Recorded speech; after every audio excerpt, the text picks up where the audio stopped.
descendu, animé d'une grande colère, sachant qu'il a peur de temps. Donc l'ennemi, sachant qu'il a peur de temps, voilà, va nous chercher à nous gaspiller le temps, à nous détruire le temps en nous basant sur des futilités. Donc ça veut dire que donc, à chaque fois que tu te focalises sur la vie d'autrui, à chaque fois que tu te focalises, que tu t'assois, que tu parles sur quelqu'un pour s'occuper des affaires d'autrui, pour parler mal de quelqu'un, tu perds assez de temps dans ta vie. Tu perds assez de temps dans ta vie.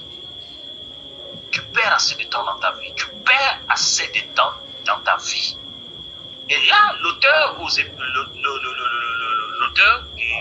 qui a écrit ce livre de psaume-là pouvait dire que donc, garde mes lèvres, garde l'entrée de mes lèvres.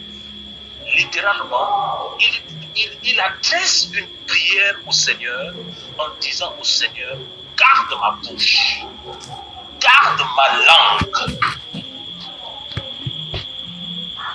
garde ma langue.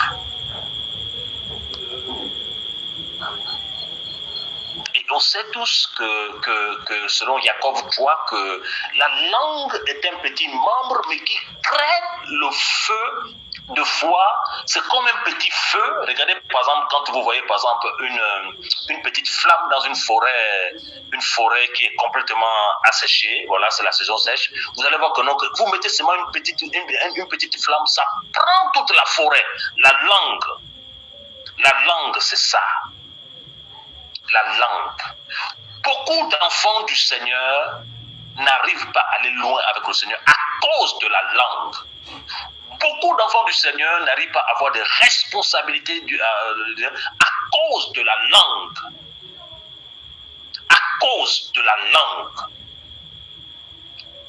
Et Jacob dit dans la parole du Seigneur que ne vous diffamez pas les uns et les autres. Ne vous diffamez pas les uns et les autres, parce que la diffamation sort d'un cœur qui est complètement pourri. Ça sort d'un cœur qui est complètement pourri. Et la capacité de s'ingérer des affaires d'autrui sort d'un cœur qui est complètement pourri. Voilà pourquoi il y a une grande différence entre les dons et le perfectionnement de l'âme. Parce que les dons, tu peux expérimenter les dons, à peine te convertir, tu peux expérimenter les dons, mais le perfectionnement de l'âme, c'est dans le temps.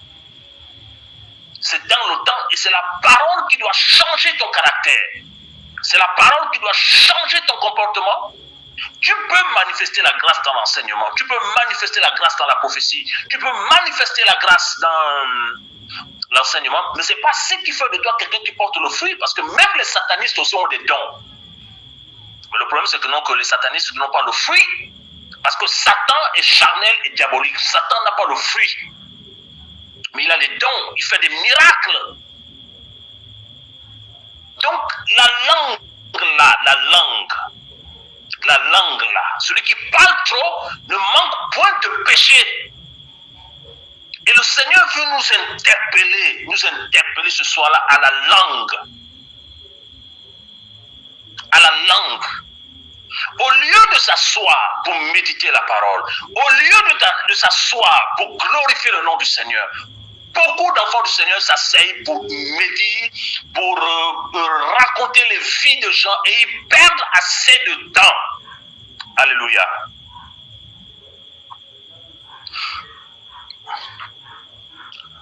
Ils perdent assez de temps. Frère. Amen. Et c'est grave. Et c'est grave. Ils perdent assez de temps, surtout les femmes. Surtout les femmes. La femme avec la langue. La femme avec la facilité de parler des affaires d'autrui. La femme avec la langue. Et c'est ce qui fait en sorte que, donc, si une femme a la langue et qu'elle se met en projet avec un frère qui n'a pas de caractère, un frère qui est immature, en fait, elle va tuer ce dernier avec la langue. Parce qu'il n'aura pas le courage de lui dire arrête ça, c'est ce que tu fais. Mais il va tuer ce dernier avec la langue, la langue.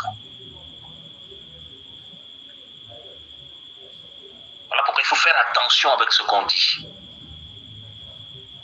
Il faut faire attention. On doit garder nos lèvres, on doit garder notre bouche. C'est précieux aux yeux du Seigneur. Nous sommes consacrés au Seigneur. Nous sommes consacrés au Seigneur. Si tu as quelque chose contre ton frère, ne parle pas derrière. Si tu as quelque chose contre ton frère, ne va pas parler de maison à maison. Si tu as quelque chose contre ton frère, ne va pas parler, va voir chez les anciens, tu parles des anciens. Non. Si tu as quelque chose contre ton frère, la Bible dit, si ton frère a péché contre toi, va le voir. Va voir ton frère. Parle à ton frère. Parle dans la lumière. Parce que nous sommes les enfants de la lumière. Nous sommes les disciples du Seigneur. Amen. Et tout disciple accompli sera comme son maître. Et le maître ici, c'est Yeshua. Amen. Amen.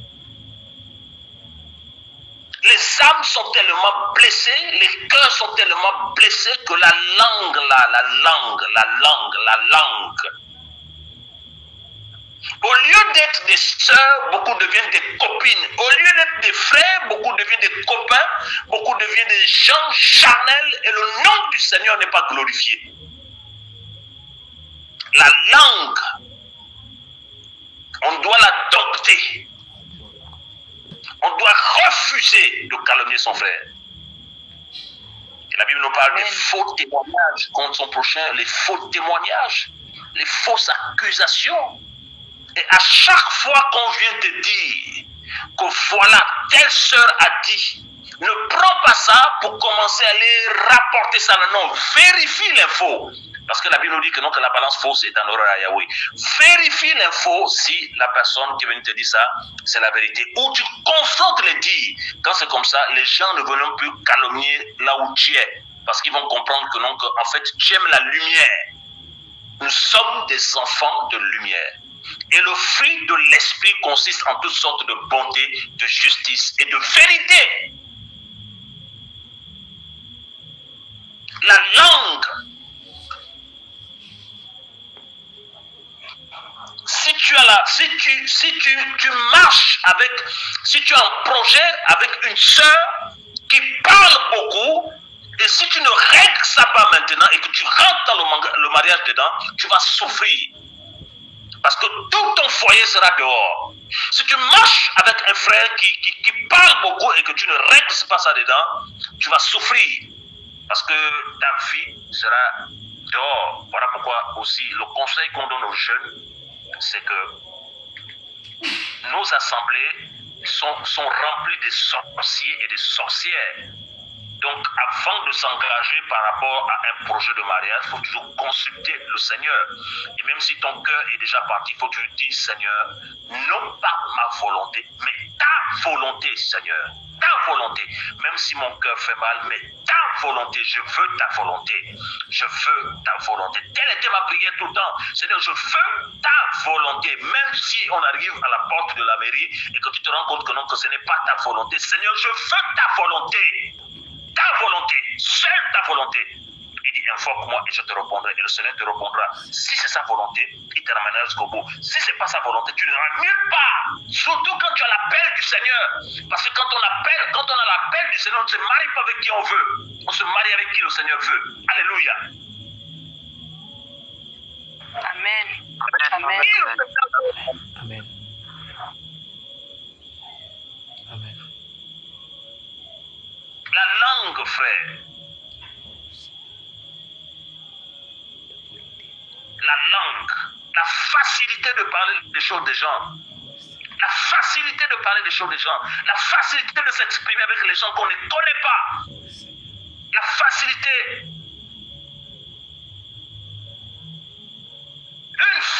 Une femme comme Myriam, la mère de Yeshua, homme, là, chaque fois qu'on venait parler des bienfaits que Yeshua devait faire, Myriam gardait ces choses dans son cœur. Une femme a un cœur qui garde des choses. Une femme est mûre, une femme est mature.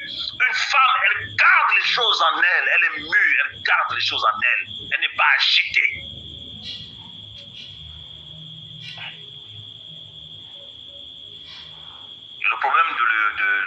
problème de la jeunesse actuelle, c'est que les gens courent après les dons, les gens courent après les grâces, les gens courent après la récitation des versets, mais les gens refusent la transformation profonde du caractère, la guérison de l'âme. Parce que ce qui fait le service dans ta vie, ce n'est pas les dons, c'est l'âme, c'est la vie que tu vas manifester, c'est la vie, la capacité de pardonner, la capacité d'oublier, la capacité d'être quelqu'un qui a la maîtrise de soi, la patience. Le respect des aînés, pas l'esclavage envers les aînés, mais le respect. Quand on parle de respect, c'est l'amour et la considération. Amen. Un aîné qu'on respecte, on ne peut pas le calomnier. Un aîné qu'on respecte, on ne peut pas le médire. Mais on reste sur les Écritures. Nous ne sommes plus au temps de l'esclavage. Oh, Seigneur. La langue. Et tellement de choses sont détruites dans la chrétienté actuelle à cause de la langue.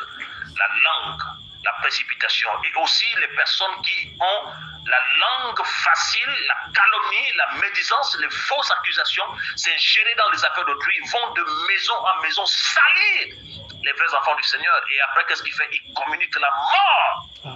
Or, s'ils ne croisent pas les gens qui aiment la vérité en disant que arrête de venir faire ça chez moi. Voilà pourquoi Paul pouvait dire à Timothée que non, qu'on recherche le Seigneur avec ceux qui l'invoquent d'un cœur pur. En fait, il fait comprendre à Timothée que choisis les collaborateurs, choisis avec qui marcher. On ne marche pas avec quelqu'un qui aime parler des gens. Il va te communiquer cela. On ne marche pas avec quelqu'un qui aime s'intéresser de l'affaire des gens. Il va te communiquer cela.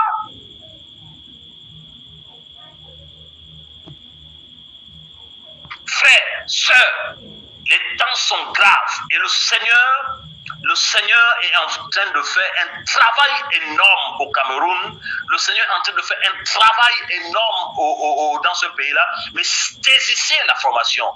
Saisissez la formation. La formation, c'est le perfectionnement de l'âme. Alléluia. Parce que les dons, vous en avez. Il y a des docteurs parmi vous, il y a des chantres parmi vous, il y a des diacres et des diaconesses parmi vous, mais c'est le perfectionnement de l'âme d'abord. Si tu veux être une bonne épouse, il faut laisser le Seigneur te guérir. Si tu veux être un bon époux, il faut laisser le Seigneur te guérir. Je ne parle pas des sorciers, bien sûr, parce que les sorciers ne seront jamais guéris. Les sorciers ne seront jamais guéris. En fait, ils sont mandatés par le diable pour séduire les vrais enfants du Seigneur. Tous les jours, on est infiltré par ces faux-là. La race de vipères. Que le Seigneur garde ses vraies filles. Que le Seigneur garde ses vrais fils. Et nous déclarons que toute union où Satan a mis sa main, cela va échouer au nom de Yeshua. Au nom de Yeshua, nous proclamons cela ce soir. Les vrais enfants du Seigneur ne vont pas s'allier avec les vrais. Amen. Les vrais enfants du Seigneur. Les vraies filles du Seigneur ne vont pas s'allier avec les vrais. Yahweh les gardera. Yahweh les gardera. Si tu sais contenir, si tu veux savoir comment contenir sa langue, il faut plus être avec le Seigneur qu'avec les hommes. Parce que devant le Seigneur, tu ne vas calomnier personne. Parce que devant le Seigneur, tu ne vas médire personne. Tu ne vas médire personne de personne. Tu vas rester près du Seigneur. Reste au pied du Maître. Reste au pied du Maître. La langue.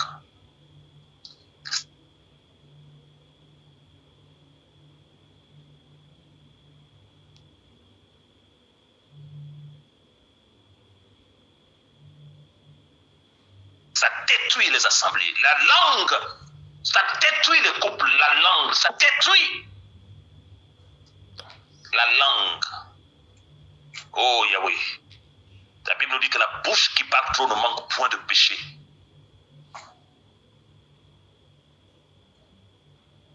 Le colportage.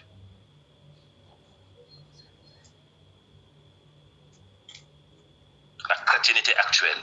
La médisance, la fausseté,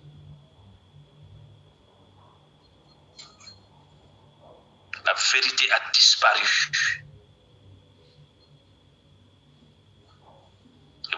aujourd'hui, beaucoup de jeunes, ils fuient la vérité.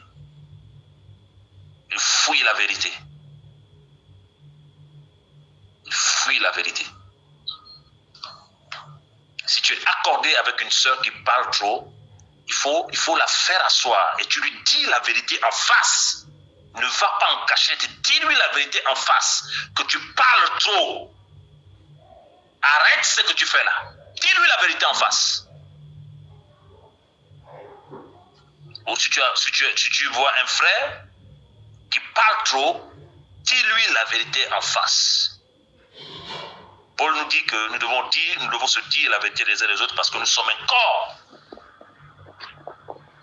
Nous sommes un corps. Frère, voilà pourquoi aujourd'hui j'aime plus être seul. J'aime plus être seul. Parce que quand tu es seul, voilà, tu ne connais pas la vie des gens, tu ne t'ingères pas la vie des gens, mais tu ne t'occupes que des affaires du royaume. Tu ne t'occupes que de la formation des frères et sœurs, tu ne t'occupes que d'encourager tes enfants pour aller de l'avant, les enfants du Seigneur, pour aller de l'avant. Ne vous ingérez pas des affaires d'autrui. Ne vous ingérez pas des affaires d'autrui. Quand on parle de s'ingérer des affaires d'autrui, ça ne veut pas dire que non, que si on remarque qu'un frère est dans le péché, on ne va pas le voir. Non, si ton frère est dans le péché, va le voir. Mais dans le but de le gagner. La langue.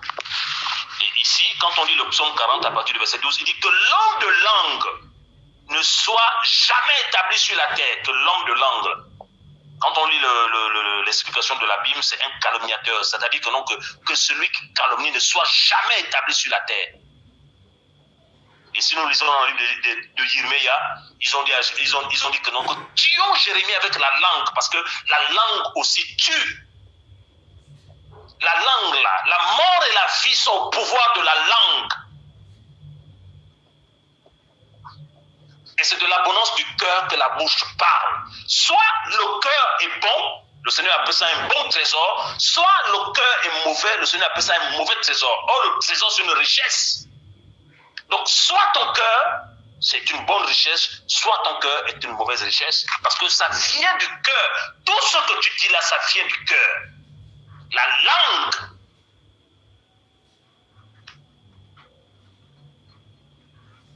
Voilà.